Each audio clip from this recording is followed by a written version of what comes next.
Welcome to the JJ Meets World podcast. I am your host with the most, JJ Gordon. Today's episode features a conversation about not only a type of artistry that is being revived by an amazing artist right here in North Dakota, but we also talk about the deeper meaning behind creating and the patience it takes to make something that you don't know what it's going to be from the very beginning. I think that this is probably one of my favorite episodes of JJ Meets World. And hey, don't forget to stick around for a moment for a quick word from our sponsor. This episode of JJ Meets World is brought to you by Natalie Deutsch of Hatch Realty. Natalie has a proven track record to get your home sold faster and for more money. She is consistently focused on her clients' needs and wants throughout the entire process and make sure that they are well taken care of. If you're looking to buy or sell, reach out to Natalie today. On average, Natalie sells a home every 3.74 days. That's at least 2 a week. And last year, Natalie earned her clients on average over $4,000 above list price on their homes. And you don't have to take our word for it. Here's some of the great reviews Natalie has received. I was overwhelmingly impressed with Natalie and all the Hatch team. She was very responsive and responded to all of the emails within an hour. She gave great advice and encouragement from the listing and pictures, the offer, and all the closing details. The marketing team knew exactly how to promote my property, and I was pleased by how soon and easily my property received an offer. I was actually dreading selling my condo, and Natalie did such an awesome job that I felt like I really didn't need to do anything. The thing I most appreciated was that she really listened to what I wanted to do and respected my decisions. I would definitely recommend Natalie and all the Hatch Realty team. They made this process so wonderful. That was from Diane. So listen, if you're in the mood to buy or sell a home, give Natalie a call right now. You can reach her at 701-388-9338. Natalie, Natalie, at hatchrealtyfm.com, or you can go to livefargomoorhead.com. That's livefargomoorhead.com and find out some information. Huge thanks to Natalie Deutsch of Hatch Realty for sponsoring JJ Meets World. 1, 2, 3, 4. JJ Gordon, sort of like that Indiana Jones, in that he's always sniffing out his next adventure. Yes, he is. He's always interviewing guests so he can have them on his show and they can talk about pop culture, arts, and leisure. JJ has his flag unfurled and he likes his french fries curled, and he's fun and then he twirls as he goes to meet the world. He will march into the rain even if his ankle sprained. Take a peek inside his brain. This podcast is called JJ Meets World. There have been several times in my life when I have had a professional photograph taken, and inevitably I have a moment where I have to realize I am putting my trust, I am putting my faith that this is going to turn out well into the hands of the person behind the camera. And this goes from everything from taking a middle school yearbook photo with the laser background, because my parents finally let me get the laser background. After they gave you the free comb when you were standing in line to go in there and it's got the photographer's name on the comb. Yep. Heck yes. I've got plenty of Sherling family photography combs, all the way out to finding a moment where I need to just put my faith in that this person is not going to make me look stupid. They're going to let me know if I am having a quote unquote weird smile. So I have a lot of respect for the people who are behind the lens. And this episode of JJ Meets World is extremely special because we have a chance to have a deep conversation with Shane Balkowitsch. I learn a lot about a technique of capturing an image. He does wet plate photography, and he gets into the science and the history of it, so I don't want to take that away from him. But it is something that requires a different level of artistic ability and follow through that I don't think most modern photographers know about. And I'm not saying that one is better than the other. I'm just saying that it's a different skill set, just the same way that like your biceps and triceps are both muscles, but they do entirely different things to keep the momentum and motion of your body going. our conversation with Shane also covers the documentary that's been made about him, available on Amazon Prime, and the controversy about some murals that he's put up. And you get his reaction to what it is. And he finds just one of the most unique perspectives I've ever heard about somebody who's had a piece of art destroyed. So I don't want to take too much of your time before we get into it, but I do want to remind you that JJ Meets World, it can be found on platforms wherever you consume podcasts that you love, from Spotify to iTunes. And if you're on Apple Podcasts and you take a moment, we sure would appreciate a rating. Leave a comment there. We've been putting out hundreds of hours of content now. And so if this is your first time at JJ Meets World podcast, I suggest you go and find some of our other great episodes out there as we near the 200 episode mark. So for this one, I'd like you to sit back, relax, and enjoy this amazing conversation with Shane Balkowitsch. JJ Meets World. Shane, welcome to JJ Meets World. I've been looking forward to this conversation for a long time because just before we hit the record button, you mentioned one of my coworkers in my day job, Bob Harris. He's been just a huge fan. He's also a previous guest on JJ Meets World.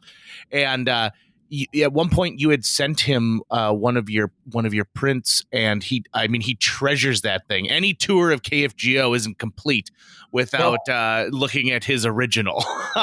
Oh, that's fabulous. Yeah, Bob has. It's years ago. I've been on his show probably 6, 7, 8 times for different things. He's always been so supportive of me and my work. And I got to meet him for the first time when Puddles the Clown was in Fargo at the Fargo Theater. So Puddles came into town, and I was told that I'd have a half hour with him to capture his wet plate.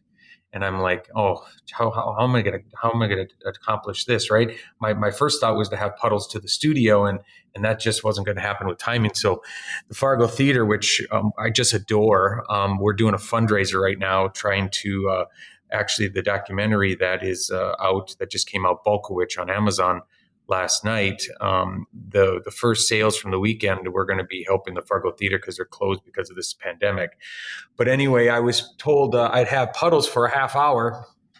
And so I show up about 3 hours early because I only had a half hour, and I had to have my mobile darkroom and everything with me. And I'm rather nervous because, I've never met Puddles before.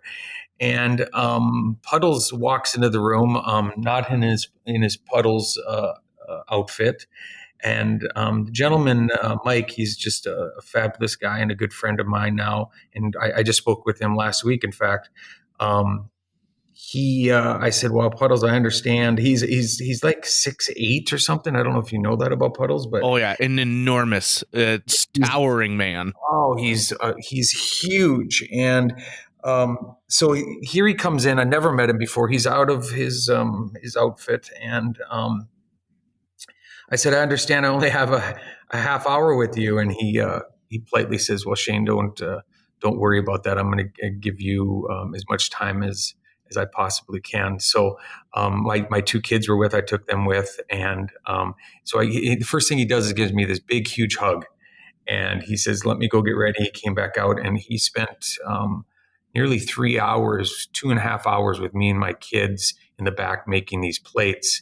And then he would get on the piano and serenade my kids, and the people out in it was getting close to showtime. I mean, we're running that far behind, and the people out in the crowd could hear him singing to my kids in the back through that one wall, and you could just hear the rumblings out there every time Puddles would hit a certain note or something. And he's just in the back, just spending time that he didn't need to spend before a show with my family. And it meant the world to me. But it was so they told me, the Fargo Theater said, well, you got the green room. You can take Puddles' picture in the green room. And I'm like, okay. They said, it's really big. So I get in the green room, and it's a very historic room, by the way, at the Fargo Theater. And it's very long, but it's very narrow. And here I have this clown that's almost 7 feet tall that I have to get a picture of. So I had to shoot Puddles at an angle, and my camera was up against the opposite wall. That was how little of space we had. So it was just it's magical there. If you go on YouTube, there's a video of the plate of puddles fixing with some music and in him. And this is what it's all about for me.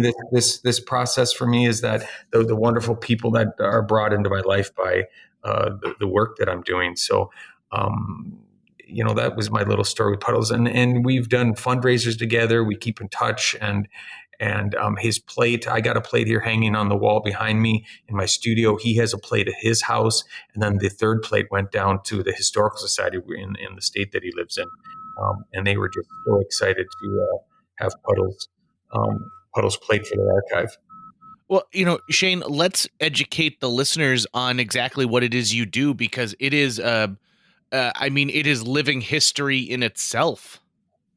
Oh, yeah. Well, that's kind of you to think it that way, but I'm Shane Balkowitsch. I own Nostalgic Glass Wet Plate Studio here in Bismarck, North Dakota. I started photography about 7 years ago, and I never owned a camera. I chased this historic 170-year-old wet plate collodion process, which is a process that was invented in the Victorian era, about 1848, by Frederick Scott Archer. And the final images that I make are pure silver on glass. And what's beautiful about that is that silver does not degrade. Paintings and pigments and inks and everything else that we make art with, prints and so forth, they all are ravaged by time. We all see that. But a wet plate photograph, an image made out of pure silver, I tell the students when they come out from the colleges, Bismarck State College and the University of Mary has about 6 classes out every year. And I tell these students that if you put a silver spoon on the ground and you come back 500 years, what's on the ground? And the answer always is a silver spoon. So these images that I make are going to be here long after I'm gone. Shane, does the silver ever tarnish like it does in other forms, or is there something about the process that prevents that from happening? Great question. Great question, sir. So silver does. So that silver spoon on the ground analogy that you just used, that spoon would be silver. And there's some amazing things about silver. I'm not sure if you know that, but silver, do you know where silver is created? My understanding is, a lot of precious metals like gold come from the hearts of stars. I know you can also get silver as a byproduct from mining other metals, but I'm not certain if one process happens more than another. Well, here's the fact, is that there was never a process enough in the creation of Earth to make silver. There were, in the creation of Earth, when the Earth started cooling down and solidifying and coming together, there was never enough energy to make silver. So all the silver and heavy metals and platinums and golds and all these things that we find precious, the reason we find precious is they are not here innately. So they were brought here by comets or meteorites. So that silver spoon on the ground, or these images that I make, it's just essentially stardust. So you have to have a star explode to have enough energy to make these heavy metals. So that's why you find in California, the gold rush, and up in Alaska and different places, there's different pockets of copper down in Brazil and so forth.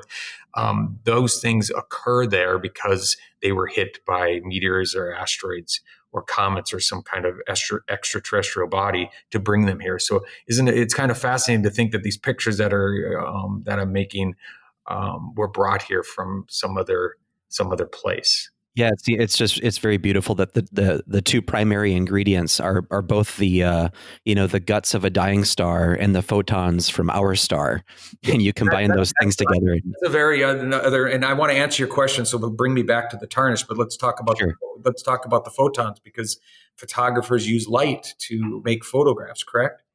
Correct. Okay. Do you know how long it usually takes a photon to leave the sun?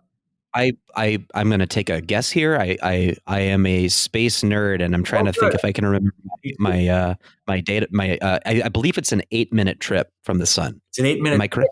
But that photon is generated in the center of the sun, and on average, a photon takes 1 million years to leave the sun.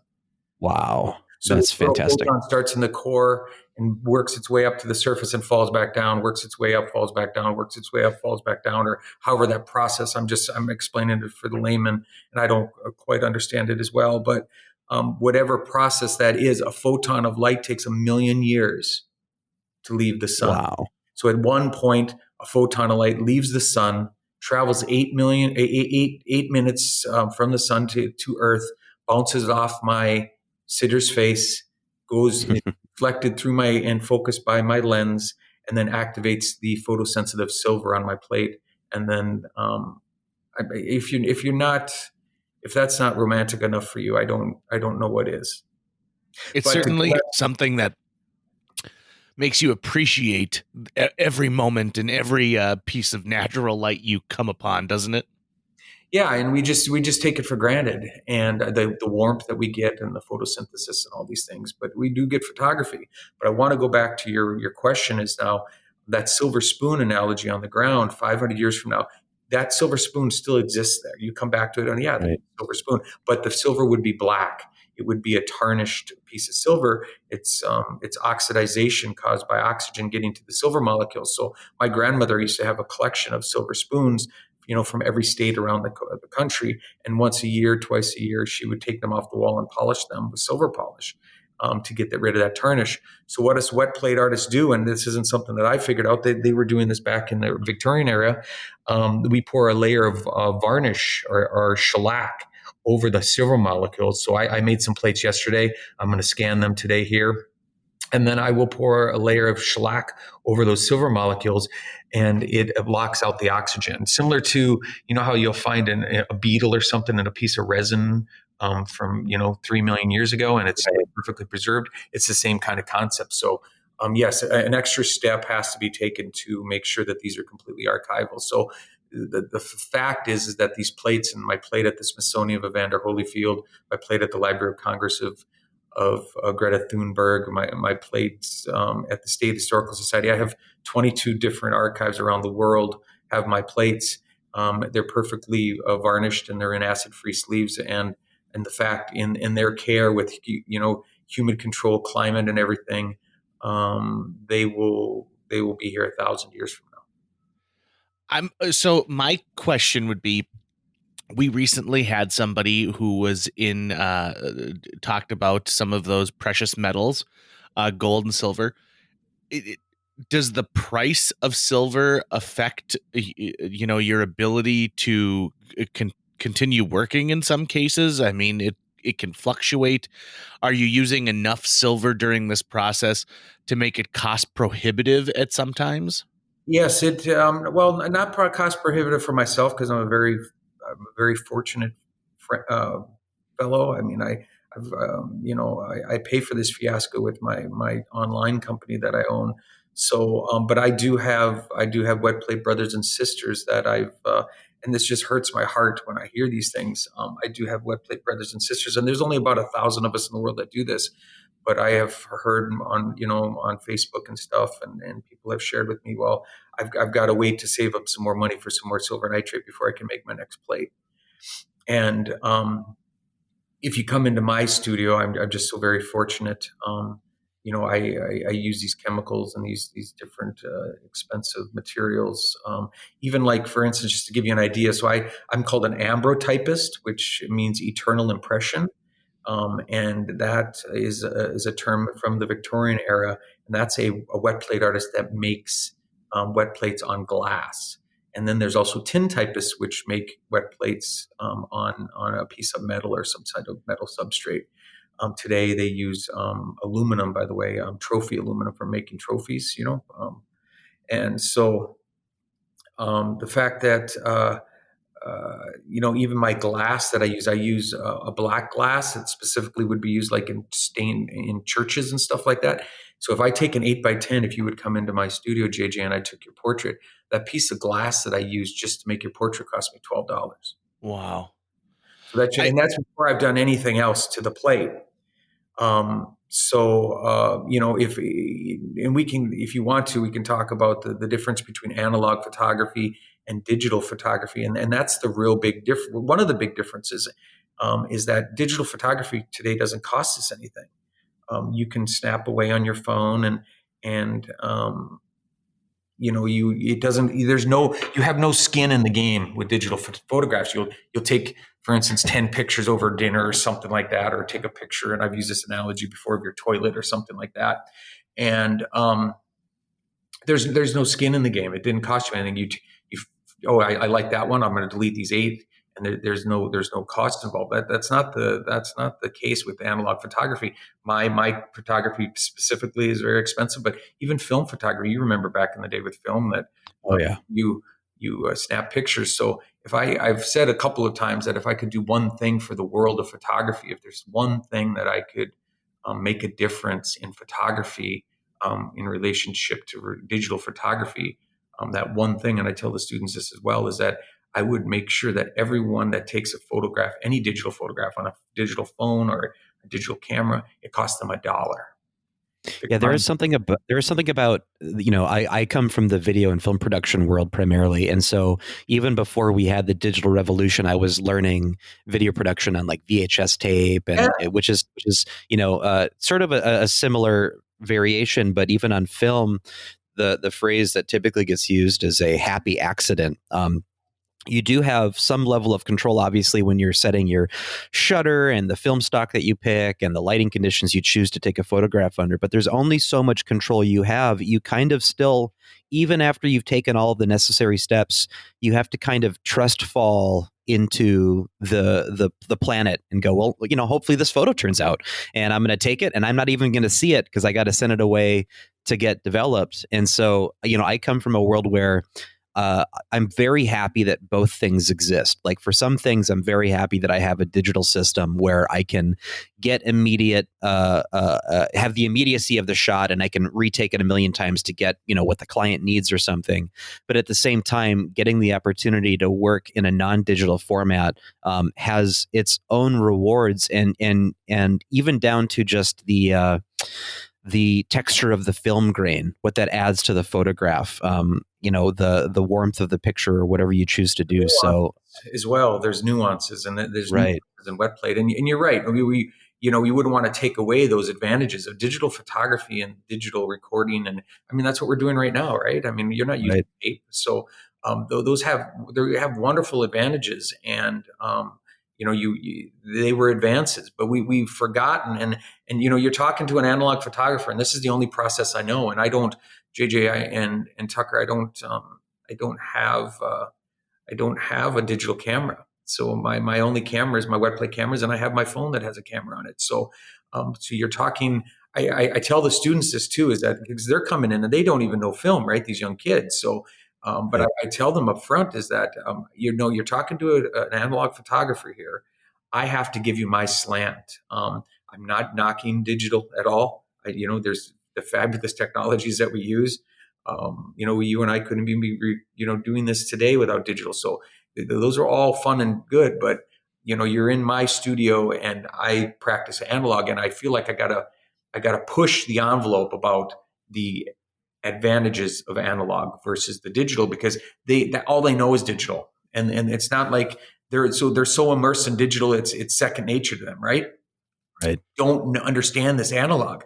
I mean, I've had students come into my studio and they'll look at I'll have them look at the back of the ground glass of my large format camera. We have this beautiful image of the lights bouncing off the subject and going back through the lens, and then it's reflected off this piece of ground glass, which as photographers, and cameras haven't changed in 200 years. So photographers use that to focus, and they get under the dark cloth and they look at this beautiful image. And I've had students look for batteries or power cords to my camera.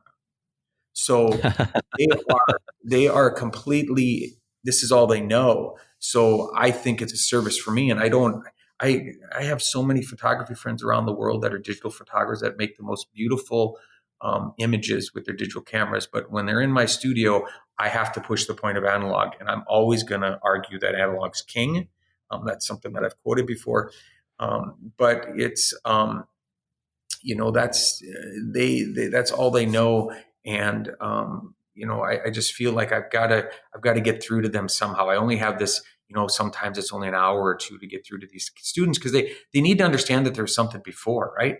I mean, I think it's, you have to understand that you'll come into my studio. Yesterday I spent, 9 hours in my studio. I made 5 plates. So that gives you an idea of the composition and the thought that goes into every single image, that I make. So I'm always going to champion analog photography, and I understand the merits of other processes before and after. But we should know about where photography started, and wet plating started, in 1848. We wouldn't even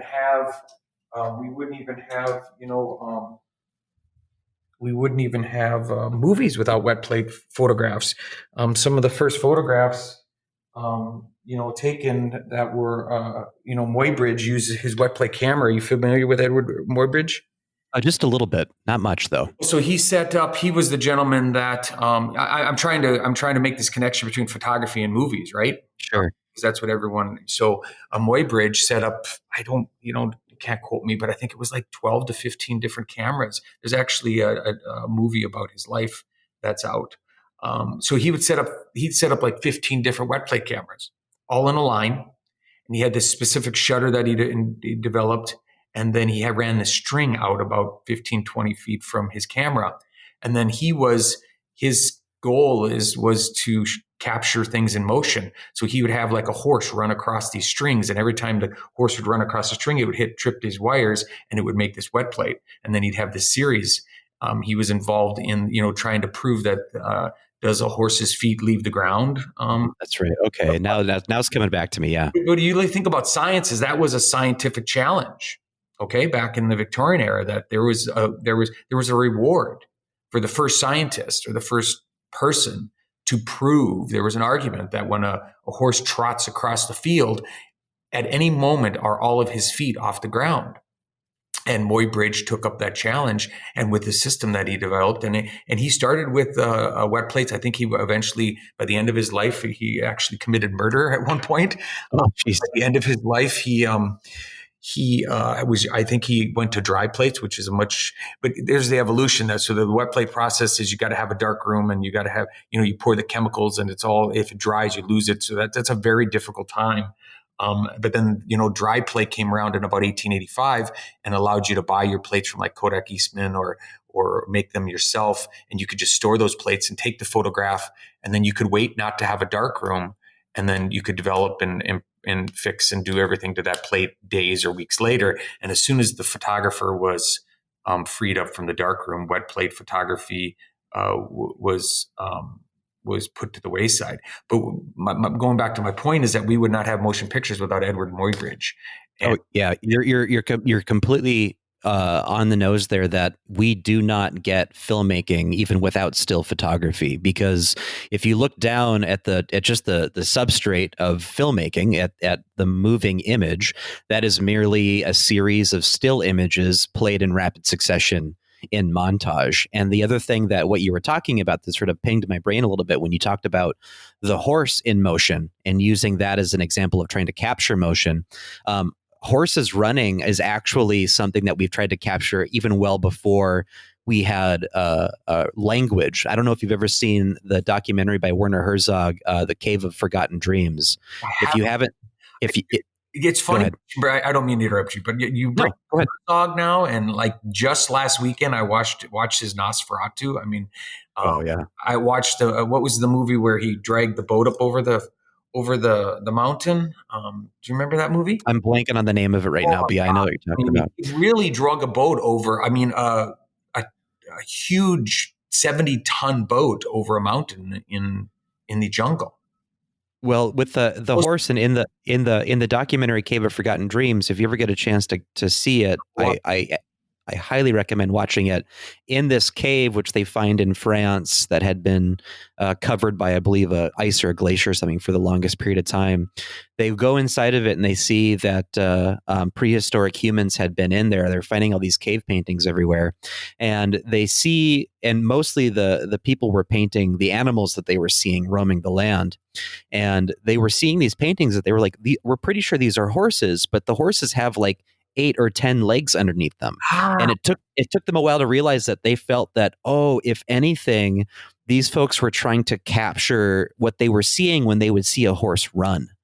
And so using a horse running as sort of the template for trying to capture motion in an image was happening even before we had recorded language. So I just think it's fascinating that that was the example that the photographer used as an example of catching motion. And of course, like I said, with filmmaking is completely down to two base illusions made through montage. You have the illusion of motion, which is taking a montage of still images played in rapid succession. So that creates the illusion of motion, and that creates the shot. And then you take a montage of shots, and that creates the illusion of continuity. And that's all that filmmaking is. And you don't get there without still photography. You don't. And the fact that Muybridge is sitting there with his archaic little cameras and stuff, and mention Herzog, he just did an interview with Eric Weinstein on his podcast called The Portal. Have not listened to that, good sir. You are in for a treat. And that's where I really was like introduced just 2 weeks ago to Herzog. And then I've always been fascinated with early motion pictures. So Muybridge, and he doesn't get the credit that, maybe Edison gets the credit and other people get the credit for film. But there was people that were in, attempting these things. There was always that guy before, you know what I mean? There was always, you just gave me the example of that guy before in the cave, right? I mean, there was always that guy before. And there's always a building up of these technologies and these understandings and stuff like that. So that's absolutely fabulous. And I was one of the most grounding experiences that I ever happened. We're talking about horses, is when I was given the opportunity to go to Standing Rock and capture their wild buffalo herd. And we could talk about that if you want. It was, you just don't get access to the buffalo herd down at Standing Rock every day, right? I mean, they're very important animals, spiritual animals to my friends down there. And they said, I had this crazy idea that I was going to capture this buffalo, right? So they said, okay, Saturday, come out, whatever Saturday it was. This is about a year and a half ago or so. And so I took all my chemistry and everything, took my vehicle down there, and we had a 4x4, and I chased these buffalo. So I'm in a modern vehicle, okay, like an H3 Hummer, and we went in there and we got there was a smudging and a blessing before where we went in to capture the buffalo, and we saw the herd, and it was an amazing day. And you could just so here's someone that has no experience with buffalo, and that kind of that kind of came back on me because I just didn't really understand these animals and the way that they can move across plains. They're like. The only example I can tell you is, like, I was in California once and I was boogie boarding, and a pod of dolphins came and were playing with me, toying with me, nudging me and stuff out in the wild dolphins. And I'm getting off subject here, but these thoughts come to me. So that's basically the theme of JJ Meets World, man. We go in tangents all the time. So just bring me back though, okay, JJ, because I'll fall off the cliff with you. So. But so I was boogie boarding. I got to get from the dolphins to the fucking buffalo somehow here. So I was boogie boarding in California, and I'm out in the surf, and I hear shark. And I hear the lifeguard on shore. This was Laguna Beach, California. The lifeguard on shore starts blowing his whistle, and everyone was moving into the surf, out of the surf, right? And I was out there, maybe a couple hundred yards. And I really had no opportunity to, everyone else got in sooner than me. So I look around and here's these dorsal fins, right? And I don't know why, JJ, and I'm not like a marine biologist or anything, but I had this feeling that these were not sharks. Like I just thought these are dolphins. And as soon as I realized that they were dolphins, I was not afraid anymore. And they were out a little bit further than me. So I turned my board as everyone else is leaving, going for the beach, and the lifeguard's whistling, right? I'm paddling out to this pod of dolphins. And my mom was on the beach. She was visiting from North Dakota. I think she had a heart attack. I swear to God. So her son's out there, and I don't know what possessed me. So I'm out there with these dolphins, and they would swim underneath me. And they were just a blur. Like you'd look down at the water and it was a zip, like, you just see flashes of light, and again, just off their backs. And then they knew I was kind of playing, and they knew that I had a feeling that they just understood that I was out of my element. I'm sure they had encountered humans before. They knew that I was this baby, right? Like in the wrong environment. And they came up, and they would come up, and they would like splash out of the water near me and like splash me. And then they would like go right underneath my board, and it would wake me back and forth, and I'd have to hold on to my board and stuff like that. And one came by, and I reached out and I touched this dolphin, this wild dolphin, in this encounter. And I had this experience that this, you walk around on Earth on ground, and you think you're like, you're no longer the caveman, and you're this being that understands the world. And I realized then that I might as well have been on Mars with those dolphins, because that's how far out of my element I was that day. And then to see them perform in the wild, and their playfulness and all that. And I come back to shore, and everyone's just like nobody was in the water. I was the only person in the water. And I come back to shore and, revived my mom and said, well, they're just dolphins, Mom. And it was this beautiful experience. So going back to my buffalo, is the same goddamn thing, where Shane, you don't understand what you're getting yourself into. So we set up my darkroom no less than 6 times that day, 7 times, I want to say, chasing these buffalo. And we were in a modern day vehicle that could travel across the plains rather quickly, right? You would think that a modern day 4x4 could get across these plains. You don't understand the terrain down at Standing Rock. It's ridiculous. And these buffaloes. So I'd get my camera set up. And I thought back to, some of Orlando Scott Goff and some of the early wet plate artists, if they tried to capture a buffalo. And there aren't a lot of wet plates of wild buffalo. I would set up, and I'd have the buffalo there. And I was getting within, 20 feet of these wild buffalo, setting my camera up. And there they are. I'd set my camera up. I'd go back to my dark room in my car, my vehicle, and pour the plate. And I have to wait 3 minutes for this to sensitize. It takes about, just to let your listeners know, it takes about 15 minutes to make a plate. If you're in a real big hurry, it can take an hour if you want with the composition. And by the time I'd get back to my camera, I got a picture of them. I took my iPhone out and took a picture of my camera, and it was just my camera on the open plains. The whole afternoon was my camera sitting on the open plains, because these buffalo, they didn't want to, these aren't tame buffalo, right? I mean, we talked about maybe giving them apples or something like to coerce them in and stuff. And the gentleman that handles the buffalo down there, he says, well, they don't even understand what an apple is, so they would never take that bait. So by the time I got back to by the time I get back to my camera, the buffalo are gone. So I got a bunch of iPhone photographs of my camera sitting in a field all by itself.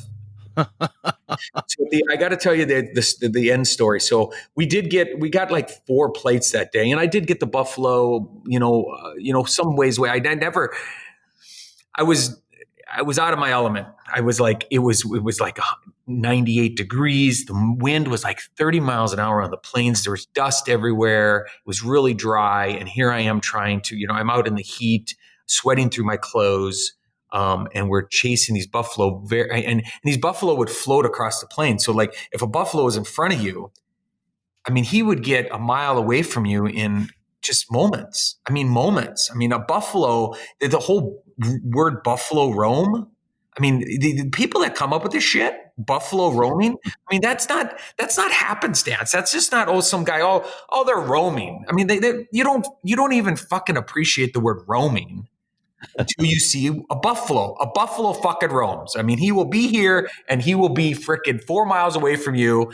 And now you got your dark room and your chemicals all in the bottles, and you got to pack this shit up and you got to go chase this freaking buffalo. And then when you get on top of these buffalo again, you're going to start unpacking shit. They're going to go, oh, he's here again. And they just start walking away. And even their walk is something that you couldn't do if you ran. So it was the end of the day. I had some Native American friends with me, obviously, the handlers and stuff. And there was this young kid. He was about 18 years old, one of the sons of one of these gentlemen that was helping me. And these guys were just amazing. I mean, just amazing. They're seeing, they didn't really appreciate what I was up against until they started seeing me try to take that first plate. And then they go, oh, shit, that's what you have to do? So, they well, how in the, they're looking at them. They know the buffalo, right? I don't know nothing about these animals, these beautiful, majestic animals. So they know these buffalo, and they're like, oh shit, that's what he's got to do to get the picture of these things. So they knew we were doomed, right? Like by 9:30 in the morning, it was like, how in the, they're thinking, well, if we get four-wheelers and we can chase them into you. And I mean, we had all these thoughts, right? How are you going to get these? And here's the other thing that you got to appreciate about these buffalo, right? Is that they're wild, but they're still in barbed wire, right? I mean, these aren't really wild. I mean, they're wild as you can get in today's standards. But if you think about logistically and logically, they're still in this barbed wire, and we still can't get a hold of them. Can you imagine if you were just in 1800s and you're in the open plains with your wagon and your horse, and they were actually wild and they could go to South Dakota this afternoon? I mean, it was a crazy thought, and it was me being naive. So I got to finish the story real quick. This young kid comes to me and says, let's give it one more chance. That's what he says. I think he saw me, and I do not defeat easily. And I wasn't defeated, but I was about to throw the towel in on this whole thing. And he said, I came up with the idea, let's find the oldest bastard in the group, right? Like the old man. Let's find the oldest buffalo in the group. And my thought was, if we find the oldest guy in the group, he's not going to be afraid of us, right? He's not. He could give two shits about what we're doing because he's been around, right? I mean, nobody intimidates the old man, right? This is my logic in my head. So we find the old man, and he was off by himself, and you could tell he was the old man. And I set my camera up with the old man. He was sitting there about 20 feet from my camera, and we set up on him. And my dark room was, again, about 100 yards away. So they got me on this little four-wheeler and got me back to my car, and I start pouring the chemicals, now knowing I got to keep my eye on the buffalo as I'm pouring these chemicals, right? And I see this buffalo, the kid's still there with my camera, making sure it didn't get knocked over or something. And the buffalo starts walking away. So I see the kid, and this is all impromptu stuff. He picks up my camera, and my camera with my heavy tripod, my really heavy, sturdy tripod, weighs about 75 pounds. Picks up this, my camera, puts it on his shoulder, and starts following this buffalo. So I see this out of the corner of my eye. I'm still waiting for my chemical sensitized. So I'm sitting in my dark room, looking out, my plate sensitized in the dark room. I'm looking and watching this kid follow this buffalo with my camera. I get my plate put in the dark holder. They get me on this four-wheeler, and they zoom me down next to this kid on this four-wheeler. I hop out, and here's this buffalo. All I have is a buffalo's ass, right? So I got the kid kept up with him. So like, if the kid wouldn't have not done what he did, my camera would have been, 50 yards away from this buffalo, right? Instead of 15 yards away from this buffalo, right? And I would have never been able to catch up to this buffalo. So I got this I'm looking at the camera. He drops the camera. I look at the camera, look on the ground glass really quickly as the animal's moving. And I got this buffalo's ass. It was a good picture of a buffalo's ass. I mean, it's as good a picture of a buffalo's ass that you could ask for, okay? A wild buffalo's ass. So I'm like, fuck, man. I mean, come on. Can I get why can't he go east or west right at this moment? You know what I mean? Like, can't you give me a fucking flank or something, buddy? I mean, come on, buffalo. Help me out here. And here's where, you don't get what you want, but something in your life just shines upon you. Like, something just happens that at that moment, and if I would have had let's go back to digital camera. If I would have had a digital camera, even a film camera with, 36 exposures in it, I could have been freaking snapping shots left and right. You know what I mean? I would have got that shot. I didn't. So I got this plate that's drying. If the plate dries, I lose it. So I'm in a 98-degree weather, 30-mile-an-hour winds. My camera's blowing all over the place. And I got this buffalo's ass. So I'm going to take this picture of this buffalo's ass. And I look over at the boy with this, I don't know what my expression must have been, but I remember how I felt at that moment. And the boy looks at the buffalo, and he fucking whistled. He went,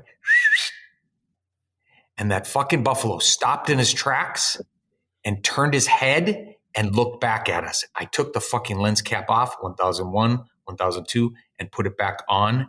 And we got a buffalo's ass, but what we got is his head and this little horn that that's shown. And again, if you look at the plate, there's this 8x10 plate, and that buffalo is just a couple centimeters tall. I mean, it's not, I'm really still not on the buffalo, but if you look closely, and then in Photoshop, when I got back here and I got it all, and it's called, I want to say the plate, and I have to, we're in no time frame here. I'm going to go over and grab it.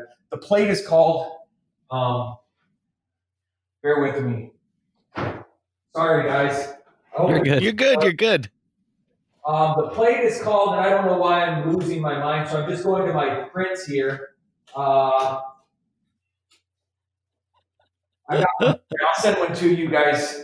I'm going to send you both. I'm taking these prints out, so I'm going to send these to you this week, okay?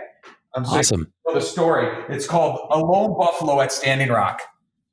And you got this buffalo in this expansive terrain, and you can see his horn, and he turned and gave me something other than his ass.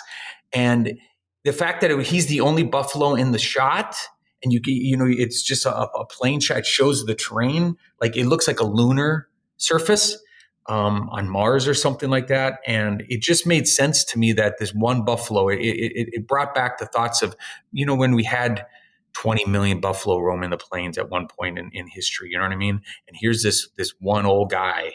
He's still here. And I was, you know, it was that dang kid, whistling to this buffalo, and this buffalo presenting his side to me, the side of his head. That's why I fucking do this, buddy. That's why. Right on. I hope I didn't talk too much there. So. No, that's what this is for, dude. Shane, this is what it makes me think of. So when we're talking about digital photography versus analog photography, and then especially down to wet plate, there is a level of patience that you need to create this artistry. I think of it the same way I think of people who use oil paint, where there is a time you need to wait to see how that color is going to set completely. And it's not this instant gratification. I think of it sort of like an Etch-a-Sketch, where if you don't like it, you just shake it and then you start to spin the dials again. And if you don't like it, you shake it and you start it again. And that patience is part of the artistry of this. And so even though this sounds like, you know, it's very hectic, and then you get this moment and you remove the lens cap and it's 2 seconds, it talks about an entire day of being patient and being willing to adapt on the fly. And I think that the story of capturing that moment is something that, I mean, so many artists can identify with. And I think it's a great way to talk about the frustration of creating art. And in fact, you've got a quote right at the front of your website that I love, which is, "Art can be a weapon for change, and we artists have the ability to wield it at will." And it's such a fucking awesome way to describe what people out there are doing. When I went to film school, one of the classes that I had my aha moment in was lighting. And it was a required class. And I thought, oh my God, I got to sit through a class. It's all about lighting. No, thank you. And I have now come to appreciate the use of light, the ability to wield light. I think it's just awesome. I think it's so cool. And that story is just, it's just so absolutely wonderful. So thanks for being willing to go out and trudge along the Badlands for an entire day to just try and figure out how to get a shot of a buffalo's ass and finding that extra special moment within. Can I gotta finish that. So do you mind? Go for it. And we should talk. Let's real quick talk about this idea. We've talked about films a little bit, but what I tell the students when they come in is that these long exposures. Now, it was 2 seconds with the buffalo's ass, right? But if you came in, JJ or Tucker came in, it would be a 10-second exposure in my studio, and people don't appreciate a 10-second exposure. And I tell the students that these aren't actually still lives. These aren't snapshots of people's lives. These are actually 10-second movies. So when you come into my studio, there's hundreds of wet plates on the wall, and every one of those wet plates is a movie. It just happens to be a still life movie, because I know damn well that your heart's going to beat 15 times. You're going to take a couple shallow breaths, or maybe a quick blink. You may even have a thought, you guys, a thought. Think about that. While I'm taking my lens cap off, you have a thought about a loved one or something. It doesn't really matter what you're thinking about. That thought is on that plate. So if, I feel in some sense that I'm a movie maker as well, in a weird kind of twisted way. So No, that I would agree with that.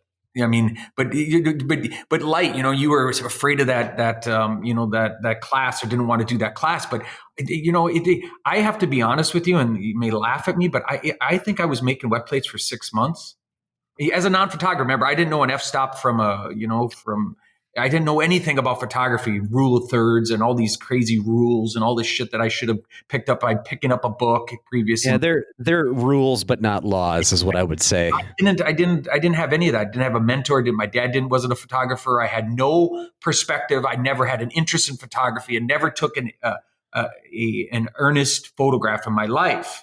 Yeah, I took photographs like we all do, but that's not taking photographs. You know what I mean? Like, if you're an intentful photograph, I had never taken one before in my life before 7 years ago. So you have to, you have to think about these things. But all art, painters use light, and photographers use light. Sculptors have to use light to do everything is based on light. I went 6 months. I want to truly be honest with you, not understanding that I was actually using light. I mean, I'm really showing my cards here, but I mean, right. I did not have the thought that, oh, I'm actually painting in light. And maybe if I would have taken that freaking class, or would have read that book, or, even paid attention to what a photographer was going to share with me, it seems like such a stupid idea that I did not understand that photography used light. But I'm just being completely honest with you. I never had that thought in my head that, because I was using these continuous bulbs, and I was putting them all on both sides. And I was just trying to get an image. I was chasing an image for this first 6 months. So I didn't even realize that, well, Shane, what you're really doing is you're manipulating light. And for me to say that, I know it sounds really weird, but it's the truth. But I want to finish my buffalo story. And I didn't mean to talk about buffalo for 20 minutes here, but so I knew that the buffalo, even though I got that shot, it still eluded me. So I always knew that I was going to readdress the buffalo. So what I did is, my concept was, and you guys, you can find this stuff on Google if you type in Balkowitsch buffalo. I actually borrowed a mount from the MAH Nation. They brought a mount down, their own official mount of a buffalo, and I put it on a ladder out in the middle of a field. And my buddy, my friend Alan Demery, put on his regalia, and we got this beautiful shot of him going up to a buffalo and holding it, touching this buffalo. And the way that I framed it, people right away that don't know buffaloes, like I didn't know, they were trying to understand how I got a picture of a wet plate of a buffalo like that. And I didn't tell the illusion. I left the plates out there for a whole day, where we have this buffalo mount, and one of them looks like he's walking through the field, and then Alan's actually right in front of a buffalo. And we fooled people. People thought that this was somehow a real buffalo. People said, oh, he took a flash system into the field. You know what I mean? Like, and it was all about this redemption, this fucking redemption. I felt that I had to, because even though I got a lone buffalo at Standing Rock, I really feel like the buffalo got the best of me that day, and rightfully so. I mean, good on the buffalo, right? The fucking buffalo knew that I wasn't going to get a wet plate of them. I just didn't know it. So I fooled the system, and I do these examples, and I've got like a little pixie in a bottle that it was a double exposure, and I did dioramas of like a little Native American with some teepees, which is nothing more than a 6-inch figure with a photograph of teepees behind it. But I do these, I challenge myself with these little dioramas and these falsehoods, right? Like this, and then I share the photograph of the buffalo mount on a ladder and my camera there, and people go, oh, and I always do the reveal. There's something about, like, I've been chastised before by photographers. Why are you sharing your secrets? You know what I mean? Like, why did you give the buffalo? You know what I mean? Like, let people think that was a real buffalo. And I always like the reveal. There's something romantic about, isn't it cool when a magician shows you his trick? You know what I mean? So I feel like I have that kind of thing. So I got these beautiful pictures, a bust of a buffalo, and then Alan, going up to a buffalo. And if you go on Google and type in Balkowitsch buffalo, you can see these images. But Alan's right in front of a buffalo, and I fooled some people in this society to think that was a real buffalo. But my point was I was trying to get back at that damn buffalo that eluded me on the plains. and now that I've chased the buffalo, I'm done with that. Like that's done, and I feel at peace with the buffalo now. That is just, I mean, I wanted to ask you a little bit about something that is behind the curtain, and a lot of people don't like to talk about, but I find to be one of the things that really make me try and go further, which is failure when things don't work out. And so this is an amazing story about the best laid plans. Sometimes you just have to let nature dictate the terms a little bit. And I dig it. That is so awesome. Can we touch briefly on the documentary that people can get access to on Amazon Prime right now, and how that came to be? Well, that quote that you liked so much, that was me striking back on the controversy in regards to my Greta Thunberg photographs. So my Greta Thunberg wet plate. So Greta Thunberg, I was told, and the documentary is called Balkowitsch. We should say that up front in case I get sidetracked. It just came out yesterday on Amazon on Prime Video. So I have Greg Desai and Chelsea Civarelli, two local filmmakers with zero budget. I'm talking zero budget. Chased me around for over a year and made this absolutely beautiful. Again, this is their work, not mine. I'm not saying that my subject matter is beautiful, but the film that they made about my work is just absolutely beautiful and moving. And I'm just indebted to these two. And it's available if you just go to Amazon and type in Balkowitsch. It's an hour-long documentary. It costs you $5.99. And they're donating some of the money this weekend to help the Fargo Theater. And I'm just so proud of these two artists, these fellow artists of mine, putting this together. And we're just getting, this morning I've got hundreds and hundreds of messages I have to sort through from people. So it's out, and I'm just honored. And it was a year and a half, nearly 2 years in the making for these people, these young friends of mine. And but in the end of the movie, so the movie was completely done. The documentary was in the can, right? And I get messages from all over saying Greta Thunberg is coming to North Dakota. And I'm like thinking, oh, that's fine and dandy. And then people start saying, well, you have to take her wet plate. I'm like, how in the hell am I going to get Greta Thunberg's wet plate? I mean, I just envision that she's one of the most busy young females in the world, right?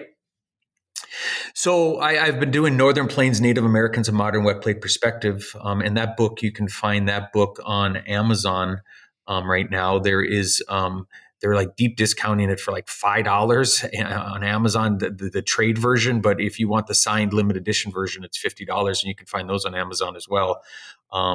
But I'm in this 20-year journey to capture 1,000 Native Americans, and I'm at plate 398 as of before this coronavirus. And I've had to cancel 20 Native American shoots since this coronavirus thing came about. So I was told, well, you got to get Greta Thunberg's photograph. And I'm like, well, I have no way of getting a hold of her camp or anything like that. So then I found out that Greta Thunberg's going to Standing Rock. And here, I've got a lot of friends at Standing Rock. I was down there for them, supporting them with the Dakota Access Pipeline and everything.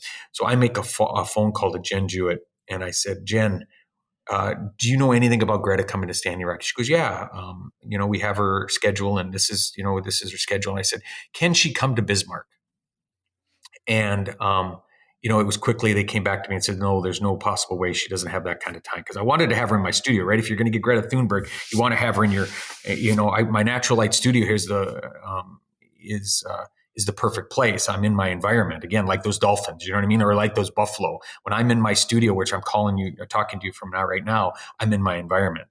But they said no. And I said, well, if you can get me 15 minutes with Greta, I will bring all my gear and everything, and I will come down to Standing Rock and get her and capture her for us. And I was waiting there, and the day before Greta came to town, it was like 4:30 in the afternoon. I got the call saying, you're going to get your 15 minutes with Greta Thunberg. So I'm like, oh my God, I can't believe it. So I got my gear. It took me like 6 hours to get my gear packed up. So I'm going on this journey to capture Greta Thunberg. And we went down to Standing Rock, and I need to speed this up because this conversation could be an hour because I want to get to the controversy. I did get down to Standing Rock, and I did get my 15 minutes with Greta. Her dad was there, and the time frame was you only get one portrait. That's what they said to me because they had to leave, right? I had only 15 minutes. This isn't, I only had 15 minutes to take a wet plate of Greta Thunberg. I mean, I don't know if people can appreciate the daunting task that is. So I got that first photograph. I thought, okay, so if I get my opportunity, I got to do a documentary photograph of Greta, right? Like I'm going to get a close up of her, right? I got to get the intimate shot. I can't get too artistic, right? Because maybe it won't turn out. And if you only got one turn, I understand. I don't know what the light is that day. So it's a complete guess about the exposure time. And remember, it takes me 10 minutes to make another plate. So I had just only one chance.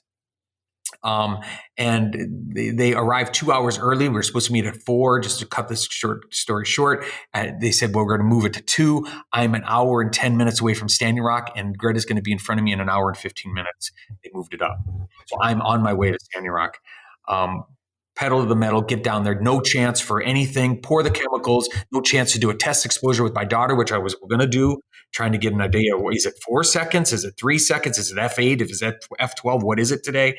I put a chair in a pine tree. Greta sat down. I wanted to give some kind of.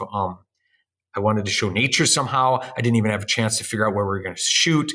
I put her in a chair in a pine tree. I mean, these pine needles were touching her back, and I took this photograph. That photograph came to life. And in the documentary, all this is captured in the documentary, so hopefully your listeners can watch the documentary. So my point is that the movie was closed. We didn't have the Greta Thunberg thing, but I got to go see Greta, and then all of a sudden it's like, we got to add 6 minutes to this documentary. So they did all that work to open this up and get this re-add the film, and they added the 6 minutes of Greta in there. And, to think about it, that, now the Greta controversy and all this stuff, the egging and all that stuff, they could add another 10 minutes to the day. We could have this documentary could be hours and hours long because it just seems like there's one more thing just keeps coming down the pike at me. So when the plate was fixing, Greta's dad was standing next to me and Greta was to my left. He was to my right. And they just said, whoa, collectively. And I looked up at Savante, her father, and I said, can I do another one? And he looked at me and said, absolutely, Shane. So I had my fucking chance at a second plate of Greta Thunberg, right? I had the close-up, but now I can get artistic. And that's when I made, which I didn't have the title at the time. I got the title on the way home that day as the plates are clanking around in the back of my car. Standing for Us All with Greta Thunberg, where I positioned her, here's that whole thing again, that illusion, right? Like the tree shot, she just walked 5 feet away and she was out in the sunlight on the plains of, I wanted this idea of leaving half of the plate to nature and leaving half of the plate to Greta. So giving her respect and her looking towards that empty space of nature, right? That was my only artistic comment or thought about this. And Greta, she was standing out in the shade and out in the sun, and it's like, that sun's too bright. Greta, can you move in? And she moved in, and she was in the shade of, again, we talked about light earlier, right? She was in the shade of the same pine tree that I took the first portrait in. And that's when I took Standing for Us All. And, she shook my hand. He shook my hand. I said, what can I do for Greta and her cause? And her father says, Shane, you've already done what you can do for Greta. You've made these 2 beautiful portraits of my daughter. Now what you can do for us is share these images with the world, and with it, her message. And that's what kicked off the idea to put Greta Thunberg in downtown Bismarck. So I was going to I have other Murderers Gulch and Liberty Trudges Through Injustice are 10-foot murals that are downtown, and they've got light on them at night. And there's a plaque that talks about them. And I was going to do that for Greta on a bakery here in town. And some very hateful people said they were going to boycott and they were going to vandalize my work. And the threats of vandalism the following day, they egged my Liberty Trudges Through Injustice piece in downtown Bismarck. And since then, I don't know. Am I telling the story how you want? I mean, You it's your story, man. You tell it how you want. I want to make sure that I'm touching all the points. I'm really, I mean, I wish we had like a Joe Rogan podcast format where we could talk for 3 hours, because we could easily. So boycott and vandalism. And then that story went to 80 different news organizations, hit the Associated Press. We made the New York Times. It made it to the Ireland and into Sweden. This story, 80 articles around the globe about this attack on my work. And within 6 hours of that attack on my work, and then we had to pull it. The bakery and the landlord here in Bismarck just was not going to withstand this controversy, and I couldn't ask him to. Like immediately, I knew the shitstorm that came. I can take a shitstorm all day and take one on the chin for my work, but I can't ask somebody else to do that. So immediately, the installation of Greta Thunberg standing for us all in Bismarck was scrapped. I called the city and pulled back the contract and everything that we had, or the license we had to do that. And Fargo, Mike Williams from Fargo, the previous city commissioner, said, we'll put it in Fargo. So I was saved in my darkest hours. And I tell him this, I said, you threw me a life preserver, because, here, my plans. And again, this was on private building and private money, my own money, that I was going to be doing this. This wasn't like some art fund or something like, or the city was paying, you know what I mean? Like this was private stuff, right? It wasn't, no taxpayer was going to be paying for this was a gift from me to the town that I fucking grew up in. I was born here in 1969 at Bismarck Hospital, and this is my hometown. And this was my gift to my fellow residents here, which I'm very proud of Bismarck. And, so it went to Fargo, and we were going to have the film that we just talked about, Balkowitsch, now available on Amazon, was going to be shot. We got the whole night to ourselves. We were going to do this premiere of we missed that. The coronavirus came in 3 days before and shut us down. So we were going to unveil Standing for Us All, installed at Greta. It's installed at a brew house in Fargo, the tap room there. And we were going to have an unveiling in the afternoon. We were going to do press, have an unveiling of the mural, and then we were going to do the film. And we were going to sell that place out, the Fargo Theater, and it was going to be this wonderful thing. And nothing happened with that. So, but they did do the installation, and we wanted to go forward with it. And they did the installation while we were under lockdown. And unbeknownst to me, earlier this month, she was vandalized again. Someone threw eggs, and we got pictures of the culprit, but someone threw eggs at my work in Fargo, Greta. And the eggs that hit my Liberty, they didn't affect the work at all. Like, we just cleaned it off and everything was fine. But we did leave it. I should let you know, it's important, JJ, is we left those eggs on for an entire week here in Bismarck as a point. Like, I wasn't going to, I thought it was a point. I think it was poignant. I'm not only standing up for myself, I'm standing up for Greta, I'm standing up for my work, and I'm standing up for my fellow artists in a way. These are the thoughts that I had. Leave the fucking egg on, and let society decide if that's a good thing and for our society or not. So we left the eggs on for a week, but they cleaned off. They did not clean off in Greta and Fargo, and the mural was ruined. Oh. So just yesterday, I sent the check to replace that mural in Fargo. I didn't want the landlords or the brew house or anyone, or Mr. Williams having to pay. I needed to have some skin in this. They had paid for the original installation, by the way, in Fargo, but the replacement I refused. So I sent a check off, and yesterday I'm happy to report that Greta is back up in Fargo, but that quote that you quoted, that's a direct, that's a direct result of this. The threats upon me were, I don't know if you go to Google, and I'm not even going to tell you where to go, but this hateful group that was against me here in Bismarck, and they're not even for one of the guys is from Minot. So they called me a Nazi in a blog. So I own a Porsche. And they came to the conclusion that since I own a Porsche and I had a Ferdinand Porsche shirt on, they got a picture of me with a Ferdinand Porsche, the father of Ferry Porsche, the guy who invented the Porsche. He actually did the Volkswagen. They decided that I was a Nazi. Oof. So I was called a Nazi in my hometown for doing nothing more. I wanted to know what my crime was. My crime was wanting to do an art installation for the residents here. So I was called a Nazi. And when I was called a Nazi, this group, and I'm not going to name them, nobody knows who they are. They're anonymous. Okay. These fucks, they're anonymous. And they've been act anonymously for years, attacking the immigrants that have tried to come to Bismarck. They attacked the Dakota Access Pipeline and my Native American friends. I mean, they're a horrid group of people. It's the sign of a coward. I mean, cowards always stay anonymous because they don't have the courage of their convictions. Fucking write something. Put your fucking name on it, you douche. And seriously, and I started to get that way. But where was I at with this? So they were anonymous. So I was told that nobody's going to find out who these guys are. So I hired a private investigator, and I outed one of them. And this gentleman was in Minot, for Minot. And I outed for the first time. We knew who one of these guys are that was running this ugly, hateful blog.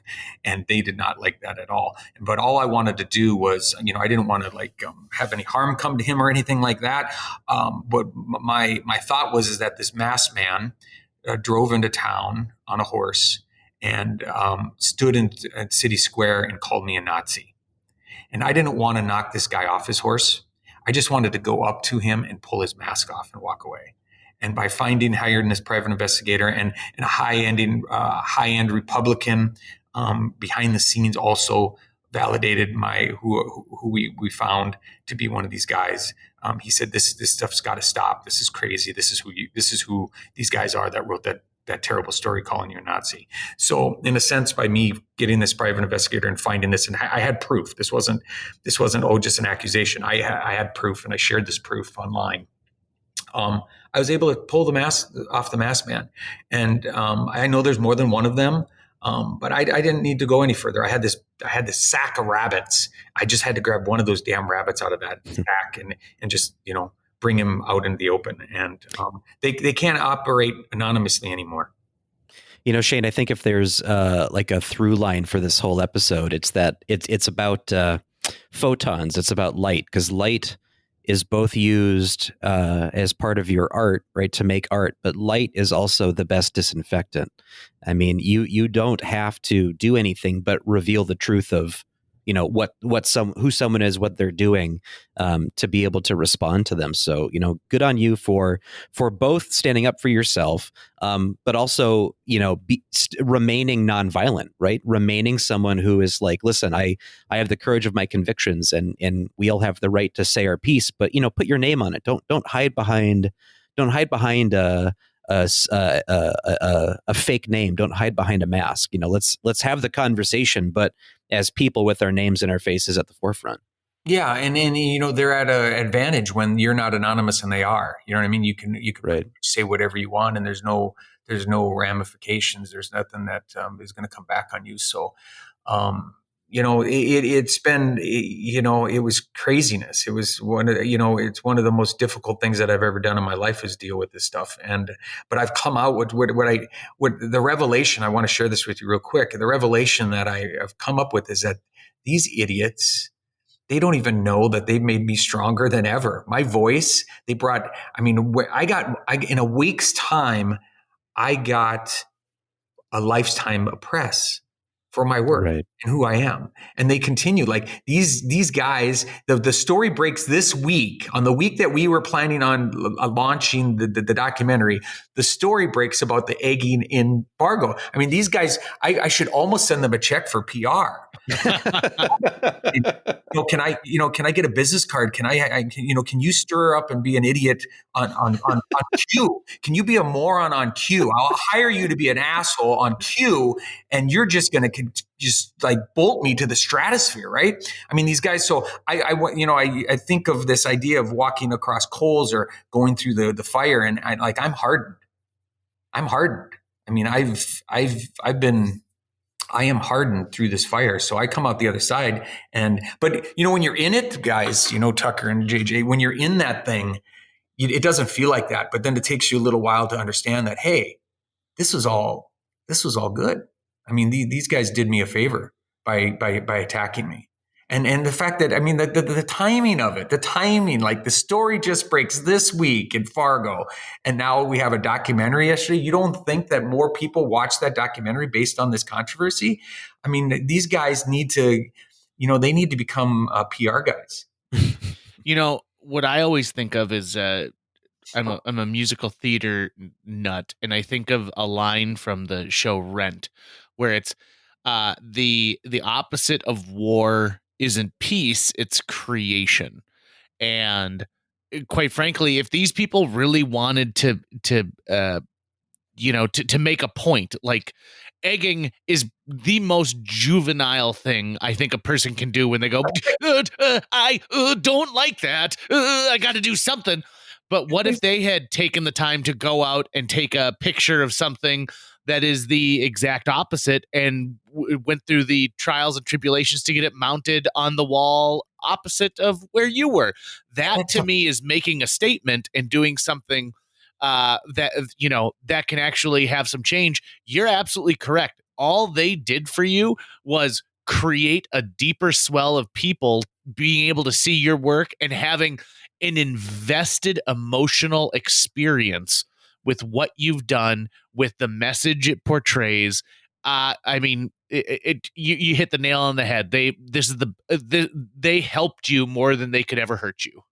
Yeah, absolutely, and I love that you came to that concept. I think that's very poignant that you came to that concept as well, because you just and anytime someone and you say that, but I have the same similar thoughts. Is like someone, I'll post something online and maybe it's political and maybe it's not. I'm not a political by nature. But you know what I mean? I think artists have to do what artists have to do. And like, if someone will say, well, I don't really like that concept, it's like, well, who gives a shit, right? I mean, Right.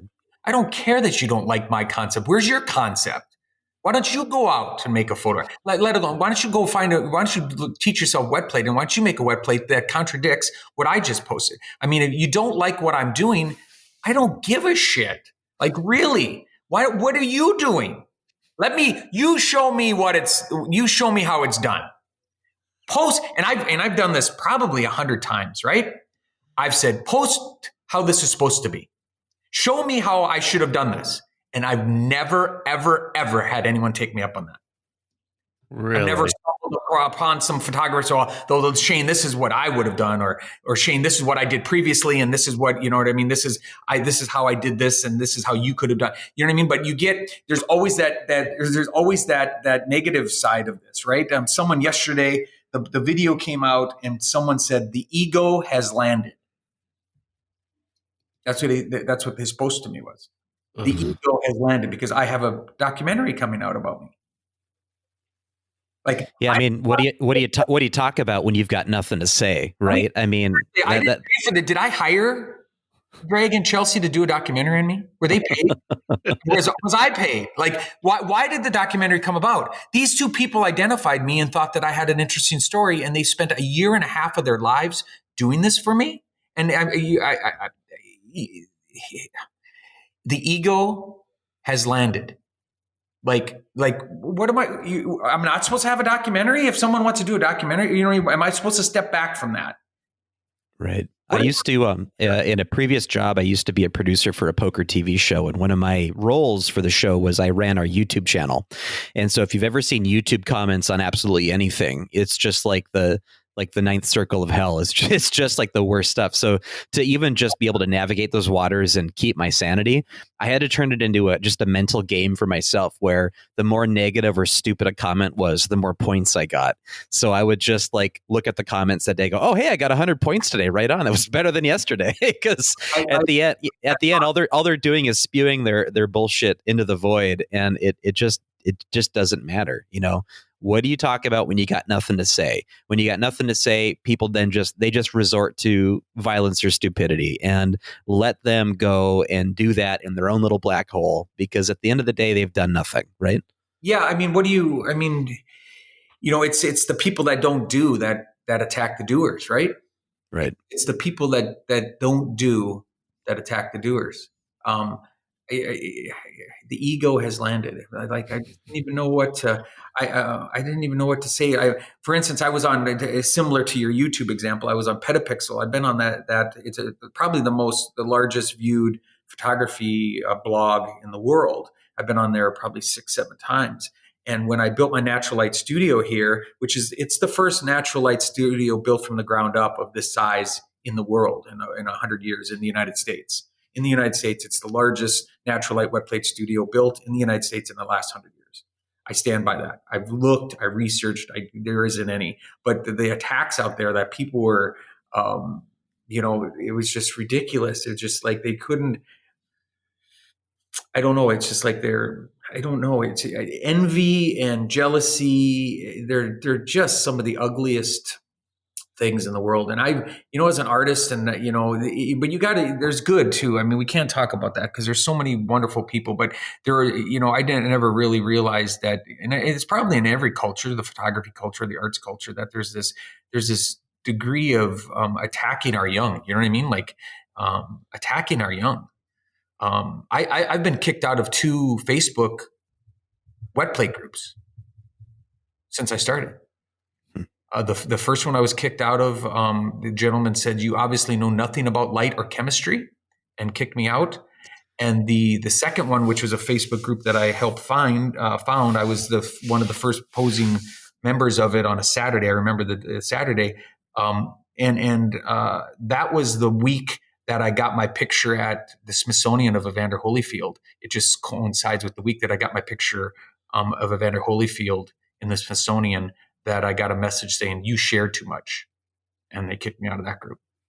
Whoa. So, and this the gatekeepers. Yeah, so what did I do? I made my own Facebook group, and we got 3,100 members called Friends of Frederick Scott Archer, the man who invented this. So, and that kind of bullshit, nonsense, eating of our young. It happens on those other sites, both of those other sites, and it doesn't happen on my site. I don't tolerate it. It's like, we are all wet plate artists. There's only 1,000 of us in the world. We need to stand up for each other and look out for each other. This is a community, and we should not be chastising or attacking people just because maybe I wasn't a photographer before. And people have a big problem with me not being a photographer and coming into this and taking this on and getting the traction that I have. So it's but the community and the people and being an artist, I never considered. I went 3 years without considering myself a photographer. Not that I thought I was a photographer. People would say, "Well, you're a photographer." I said, "No, I'm not a photographer. I always thought myself as an image maker." Not that I thought I was better than photographers, but I knew what photographers knew, and I knew what they went through to do what they do, and I didn't want to insult them. So I was making wet plates for 3 years. I'd made over 1,000 wet plates, and I did not even consider myself a photographer for that reason.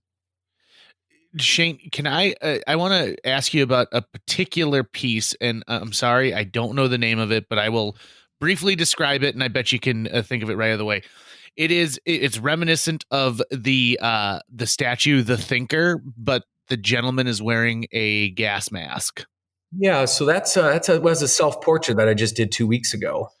So I've been canceling my Friday sessions, because we're in this lockdown because of the isolation with the coronavirus. So, but I'm not going to. Friday's my creative day, and I still come down here, and I'm like, I'm gonna create.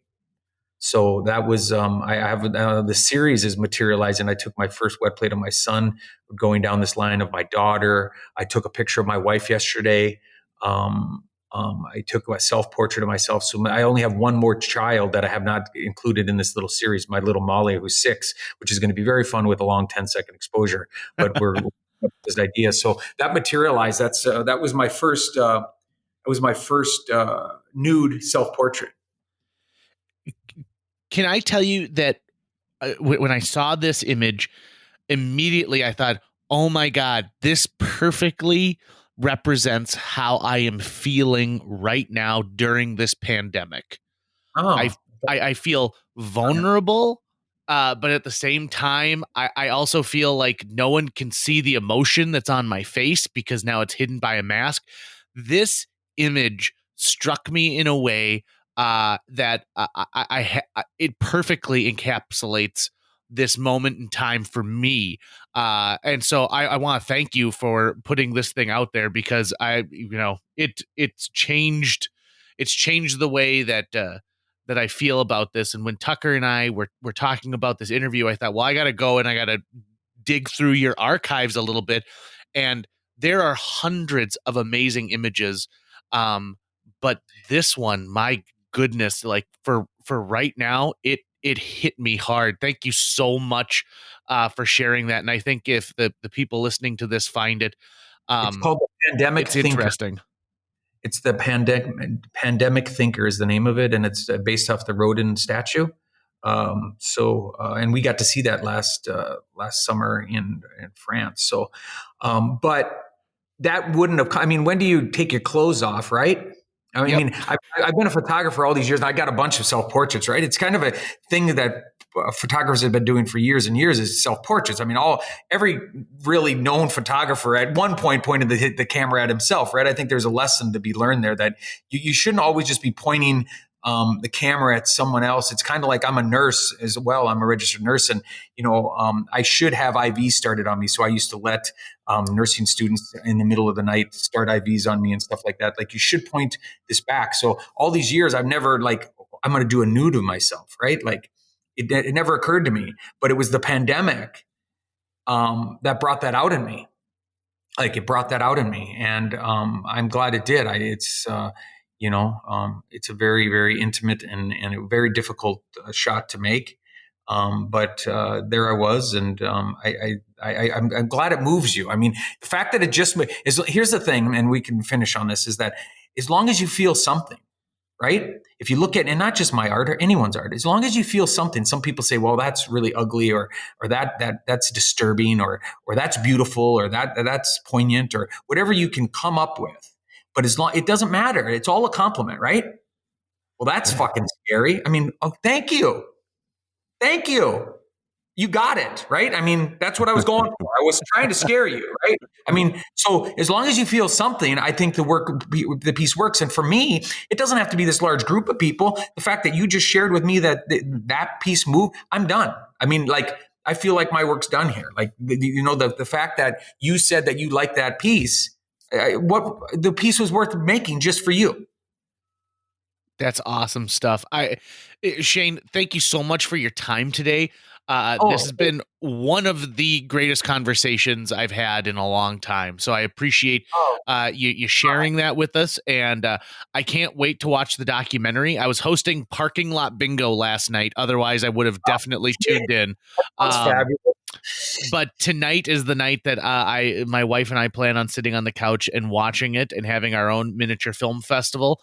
And I am sure that one of the things that this documentary is going to do is it's going to spur conversation, and it's going to ignite people and their imaginations and their minds. And that is such a powerful thing to do these days. So thank you for continuing to do the great work that you do. And if people want to follow you, if they want to find you online and seek out some of this stuff, what's the best way to see some of your work?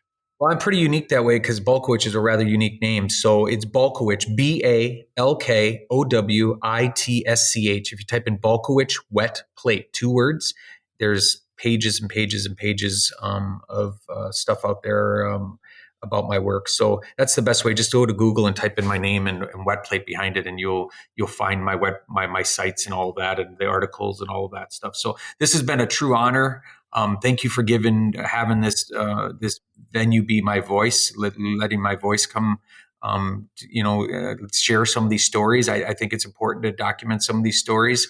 And it's just a true honor when people want to hear what I have to say. And it's wonderful. And thanks for what you're doing. Thank you, Shane. You're one cool dude. Come visit me in my studio sometime, please. Actually, I was just thinking about that. I think JJ and I need to do maybe a self-portrait of ourselves for the podcast at some point. So once the pandemic is lifted, we'll hit you up and we'll schedule something, man. I will do a portrait for your podcast for you guys, okay? That'd be awesome. Cool. Thanks, man. A huge thanks to Natalie Deutsch of Hatch Realty for sponsoring this podcast. Folks, if you're looking to buy or sell a home, contact Natalie Deutsch today, because Natalie Deutsch is not only a previous podcast guest, she's somebody who's going to care enough to sell your property for top dollar. She's also going to find you the best price possible if you're purchasing a new home. Last year, on average, Natalie earned her clients $4,000 over list price on their homes and sold them faster than the market average. On average, Natalie's selling a home every 3.74 days. That's 2 homes a week. Those numbers don't lie. Find out why Natalie is one of the top agents in this entire market. Get a hold of her today, Natalie at hatchrealtyfm.com. You can also call 701-388-9338 or go on to livefargomoorhead.com. That's livefargomoorhead.com. Read all of her amazing reviews and then listen to her episode of JJ Meets World. Thanks again to Natalie Deutsch of Hatch Realty. That's going to wrap it up for today's show. If you enjoyed this episode of JJ Meets World and would like to help us continue to produce 2 new episodes every week, you can donate to our Patreon. Check out patreon.com/JJ Meets World and donate today. Even as little as $1 a month can go a long way. Visit our website at www.jjmeetsworld.com or hit up our social media. We're on Twitter, Facebook, Instagram, all the sites the kids are using these days. If you'd like to stay up to date on new episodes of JJ Meets World, you can find us on iTunes, Google Play, Spotify, Stitcher, iHeartRadio, YouTube, or wherever you consume the podcast that you love. JJ Meets World is produced every week by Tucker Lucas. You can find out more about Tucker's work by checking out www.moonbasemaria.com. If you want to get in touch with your host with the most, go to linebenders.com, and you can find direct contact info for JJ. Tucker, can our self-portraits be nudes as well? No.